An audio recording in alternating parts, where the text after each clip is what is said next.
Hey folks, welcome to week 3. This week we're going to be talking about listening, the role of listening in effective communication.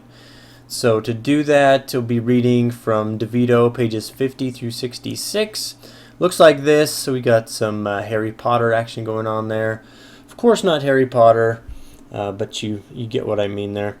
And so the main things that we'll be talking about are the stages and the styles of listening, some different barriers to effective listening, and etc., etc.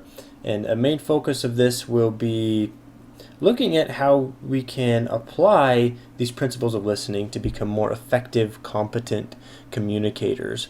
To that end, one thing that we'll be discussing this week in our discussion is empathy, the role of empathy in effective communication.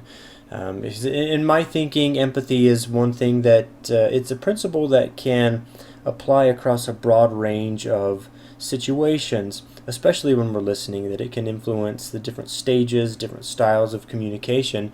And so we need to be empathic people when we are listening to others. We need to seek to feel our way into their situation and to understand on their terms instead of on our terms. There are times when you just have to get over your own agenda and try and figure out or try to feel your way into another person's experience. So we'll be exploring that more in this week's discussion. Now I wanted to point out here that your initial post for the discussion is due by midnight Thursday, so keep that in mind. You'll need to reply to each question with a response of at least 100 words. Then by midnight Sunday, you'll need to reply to your classmates with with responses of at least 75 words. So keep that in mind, that there are 2 due dates for these discussions. One, your initial post is due by midnight Thursday, and then follow-up responses are due by midnight Sunday. And I would encourage you to respond to those who respond to you to get some interaction going, to show that you're listening to each other, building off of each other's ideas. That's an important aspect of the communication process. And I also want you to review the guidelines for our upcoming assignments. One is due at the end of week 5 and the other at the end of week 6.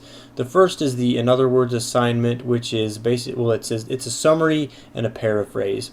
What you'll do in that assignment is I'll pull it up here really quick. What you'll do is just take a paragraph length quotation, and then you'll summarize that quotation, and then you'll also paraphrase that quotation. And so start thinking about that. I'll give you some pointers on summarizing and paraphrasing in maybe the next week or so that you can kind of recognize the difference between what a paraphrase is and what a summary is. It's an important thing you'll need to keep in mind for this assignment especially. The other assignment is the Cultivating Common Ground micro essay, the second of our yin and yang of communication micro essays. That's due at the end of week 6. You'll look at an example of meaningful communication from your real life. From a real life situation. So just the opposite of what we have here is a failure to communicate. You'll be looking not at a communication failure, but at an example of meaningful communication and how you can build these kinds of experiences into your communication with others. So that's the basic gist of the week. If you have questions about anything, please do feel free to let me know. My inbox is always open.